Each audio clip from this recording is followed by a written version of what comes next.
عليكم السلام. أهلا وسهلا بكم أحبتي في برنامجكم محاضرات قرآنية، وهذه الحلقة رقم 577، ولازلنا مع التواتر التاريخي للصلاة.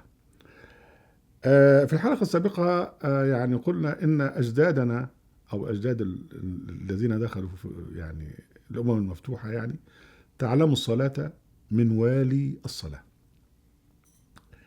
بالتالي هذه الحلقة هي بعنوان تواتر الصلاة بدأ بدخول غير العرب في دين العرب.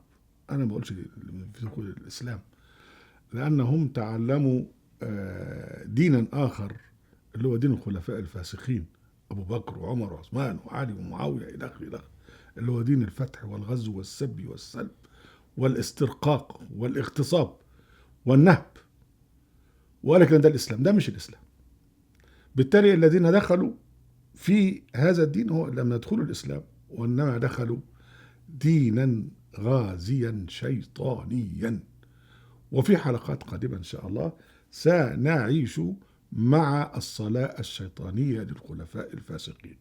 وفي كل ده التواتر كان موجود، يعني تواتر الصلاة، أن يصلي الناس صلاة لا تأمر بالتقوى، لا تنهى عن الفحشاء والمنكر، ولكن تؤكد الفحشاء والمنكر. احنا هنتوقف مع مصر بالذات عشان خاطر انا راجل مصري يعني. عمرو بن العاص كان اول والي للصلاة،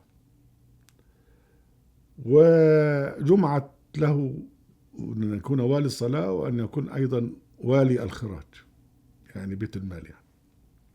ونهب كتير قوي هنتعرض ليه فيما بعد. وهو اول يعني انشأ مسجد الفسطاط، وكان بيصلي فيه العرب.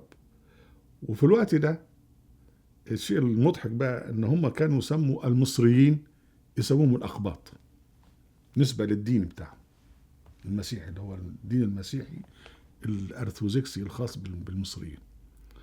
لكن العرب اللي عايشين في مصر كانوا يسموهم المصريين. يعني جماعة اللي هم ثاروا على عثمان، وجاء منهم ناس من مصر وجاء ناس من العراق، فكانوا يسموا العرب دول المصريين، وسموا التانيين العراقيين.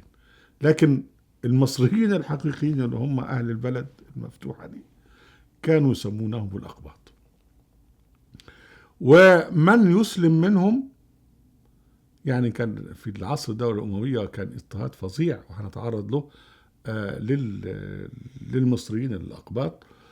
كان بعض الناس اللي يتخلص من دفع الجزية كان يسلم، فكان الأمويون يرغمونه على دفع الجزية. ولكن أنت أسلمت عشان خاطر تدفع، لا حد يدفع الجزية. هو يعني عمر بن العزيز هو الوحيد اللي هو الذي يعني قال يعني إن الله بعث محمد هاديا ولم يبعثه جابيا، ونهى أن تؤخذ منه الجزية. لكن طبعا هو حكم 3 سنوات ومات بالسم، وعادت الأمور إلى ما كانت عليه. فكان هناك أفراد قليلين، كان هناك أفراد قليلون يدخلون في دين العرب، مش هنقول الإسلام. واستمر هذا لأن يعني كان اضطهاد الأمويين للمصريين ولغير المصريين كان اضطهادا عنصريا، يعني كان منحازين للعرب ضد الأجناس الأخرى. دي الجماعة العباسيين كانوا منحازين إلى من يدخل الدين بتاعهم ضد أهل الكتاب. فكان بقى في تعصب، بس تعصب ديني، وهو الذي استمر. وبعدين حقيقة الأمر كان في كل ده كان الأقباط اسمهم الأقباط، وكانت اللغة بتاعتهم هي اللي موجودة وسارية وسائدة. ابتدى تغيير مهم جدا لما جاء عبد الملك بن مروان وبعدين ابن الوليد بن عبد الملك، وفرضوا تعريب الدواوين. خلي بالك، مصر دولة عميقة من أيام مينا، ودولة عميقة معناها فيها ناس قائمين على الحسابات وعلى الدخل وعلى الرايح وعلى تقسيم الأراضي وعلى الصرف وعلى الري إلى آخره. دول بقى الدولة العميقة.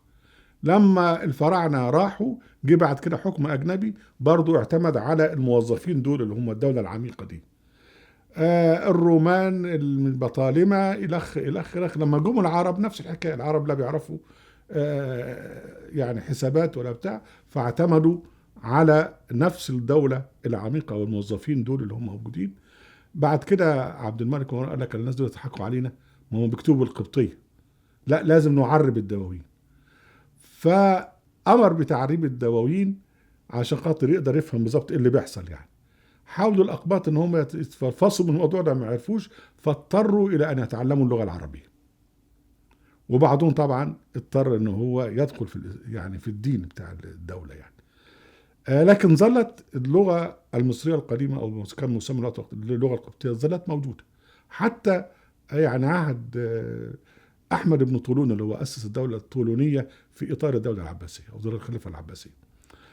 الحقيقة دخل المصريون في دين الفاتحين، مش هنسميه برضو الإسلام، في العصر الفاطمي. ليه؟ لأن العصر الفاطمي، الجماعة الفاطميين لما جم شيعة لقوا نفسهم أقلية.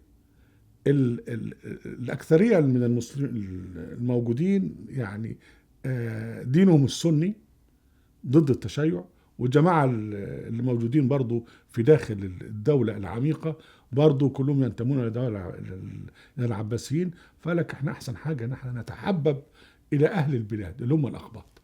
فالدولة الفاطمية يعني أكرمت الأقباط واحتفلت بالأعياد القبطية والأعياد الفرعونية والأعياد المسيحية والأعياد الشيعية إلى آخره، ومواكب إلى آخره.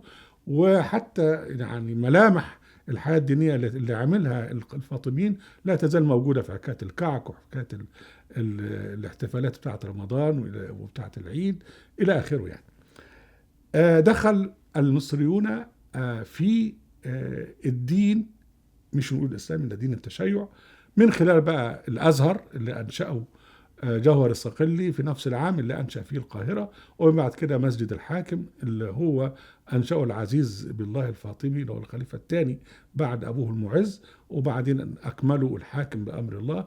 وبعد كده في بقى مساجد كثيرة اتعملت، وفي شغل بقى المواكب والاحتفالات، ناس كثير دخلوا في الإسلام. طبعا لما كانوا طبعا الخليفة الحاكم كان مجنون، وكان بيضطهد الأقباط وإلى آخره، وكان برضه بيضطهد الناس اللي معاه. لكن هذا لا يمنع أن الجماعة المصريين دخلوا في دين الحاكم، دين الحاكم الأجنبي يعني، مع بداية الدولة الفاطمية. وترتب على هذا طبعا عشان خاطر يخش في الدين يبقى لازم يروح يصلي. والصلاة الجمعة كان لها موكب كبير قوي، واحنا شرحناها في موقعنا عن طقوس صلاة الجمعة، وبعدين بقى طقوس رمضان والصلاة في رمضان وصلوات العيد وصلوات مش عارف ايه ويوم عاشوراء وكل الحاجات دي، ولا تزال دي حتى موجودة حتى الآن. لكن أهم شيء أن الذي كان يدخل في هذا الدين كان يعرف الصلاة من المساجد التي تقام فيها الصلوات الخمس.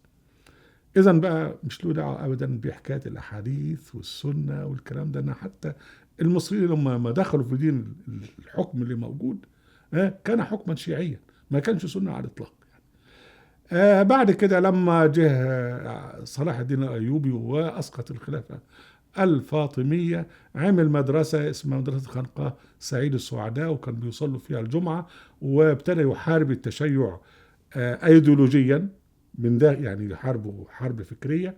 ومن بعد كده جت ابداع الدولة الأيوبية، جت الدولة المملوكية، وانتشرت بقى المساجد والخوانق والربط والزوايا والقباب إلى آخره، والناس كلها أصبحت يعني بتصلي، وأصبح فيها من دخل في الدين اللي هو الدين الرسمي اللي هو كان دلوقتي ده التصوف السني في العصر المملوكي، أصبحوا هم الأغلبية.